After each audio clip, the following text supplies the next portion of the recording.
தான் இருக்கும். திரு சீமான் அவர்கள் துக்கம் விசாரிக்க போறோங்கிற பேர்ல முதல்வர் அவர்களை சந்திச்சுட்டு வந்த பிறகுதான் விஜய் அவர்களை எதிர்க்கிறாருன்னு எல்லாரும் சொல்றாங்க.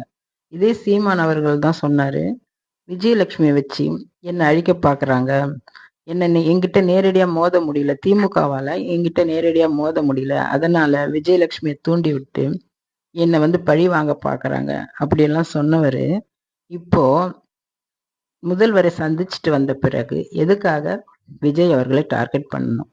இதே சீமான் அவர்கள் என்ன சொன்னாரு, கருணாநிதி எல்லாம் தெலுங்குக்காரங்க, ஆந்திராவை பூர்வீகமா கொண்டவங்க, அவங்க எல்லாம் இங்க ஆட்சி அமைக்க கூடாது, நம்ம எல்லாம் தமிழ் தேசியம், தமிழ்காரங்க நம்ம தமிழ் தேசியம் தான் பேசணும் அப்படியெல்லாம் சொன்னாரு.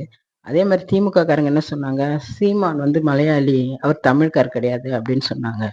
இப்போ இவருக்கு என்ன காரியம் ஆகணும்னு தெரியல, முதல்வரை போய் சந்திக்கிறாரு. அவங்க பதிலுக்கு இவர்கிட்ட ஒரு கோரிக்கை வைக்கிறாங்க. அதுதான் விஜய் டார்கெட் பண்றது. இப்போ மலையாளமும் தெலுங்கும் சேர்ந்து தமிழ்காரங்களை முட்டாளாக்குறாங்க.